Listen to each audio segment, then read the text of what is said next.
This episode is brought to you by the law offices of Rene A. Flores. Hashtag DWI expert. That's awesome. That's beautiful. We have a beautiful family, Becky Lee, and we appreciate you taking the time to be on our show this evening. We have a lot of fans. There's a question in the chat box asking how much money you made from doing Selena. You know what? I will actually share that.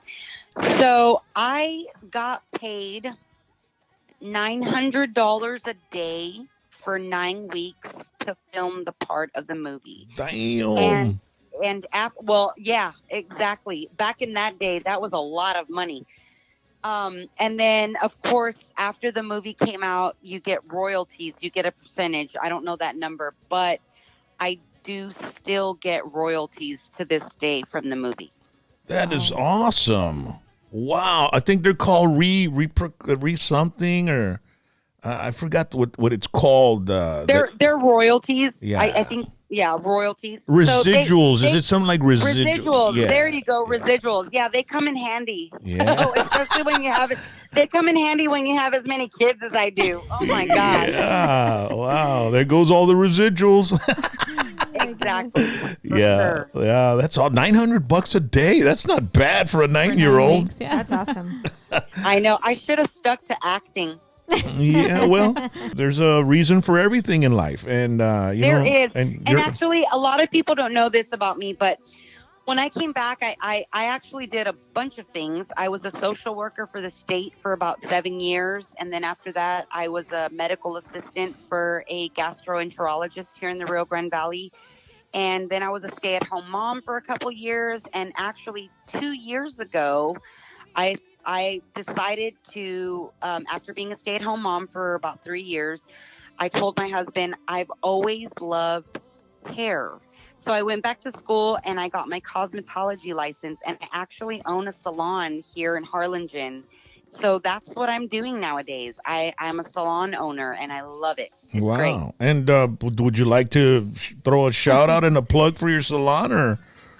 Well, yeah, it's called Curl Up and Dye Beauty Parlor. And Curl Up and Dye Beauty Parlor? Yes. Okay. That's awesome. Yeah. Sometimes my wife has told me that I hope you curl up and die. Oh my God. No, just never kidding. say that.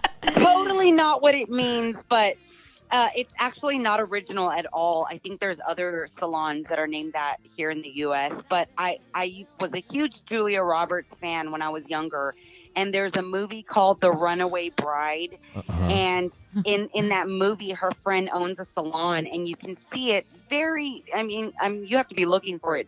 The title on the window said Curl Up and Die, and I remember thinking, oh my gosh, that's such a cool name for a salon. You know, mind you, I was like 10 or 11 when I saw that movie. A Tuesday through Sunday or Tuesday through Saturday? Because I know salons aren't open on Mondays, right? So, no, they're not. Our weekends are Sundays and Mondays. So I'm open from Tuesday through Saturday. But right now, my schedule has been a little bit crazy with the kids going back to school. That's the beauty of it. I work when I want to. So I kind of just have fixed my schedule around the kids. Because I'm homeschooling right now, obviously. Yeah. And so that's been difficult. But also, our family just went through some tough times. My dad was in an induced coma for about 4 weeks. They thought he had the COVID virus, but he actually had pneumonia and he had become septic. So he had gone into organ failure, but by the grace of God and all the prayers of our friends and family that prayed for him, my dad is doing very well. He's expected to make a full recovery. He was actually discharged yesterday, and I think he's listening right now also. But he's doing fantastic. So, of course, you know, family comes first. And so my schedule is kind of working around my dad and the kiddos right now. Well, it's interesting what you're saying about your dad, because we have a friend that's going through the same pneumonia, septic, all that. And, he was at the verge of giving up. You know, his wife called me, and so I called him, and he's in the hospital. I told him, dude, don't even think that, you know, be positive. And hearing that your father made it out of that, that just gives me a lot of hope for my friend, and I'll be sure to relay the message to his wife and his family that we spoke with you, and your father had gone through the same thing that their dad is going through, and their brother and Yeah. father. Yeah. The power of prayer is so powerful, and not just that, but just right now we're in with this pandemic. We're in such a difficult time. People aren't allowed to go into these hospitals Yeah. and rehab facilities. So it's very important that if you do have anyone that's going through something like this, advocate for them. Constantly call, check up on them. I had a schedule. I knew the shifts were from 7 to 7. So I was constantly calling, reintroducing myself, making sure that they knew who my daddy was. They're so busy, and prayers for all the medical staff that are out there. They're overworked, they're tired, they're just overcapacitated right now in their facilities. But just, and I would constantly tell them, I'm praying for you guys. And I'm praying for my daddy. Y'all have our prayers. All your patients have our prayers, but just constantly making sure that your voice is heard and advocating for them and praying. I know that sometimes when things like this happen, we tend to retrieve and we tend to isolate ourselves. But I think this is when we need everybody the most. We need prayers, we need support, we need love, we need encouragement.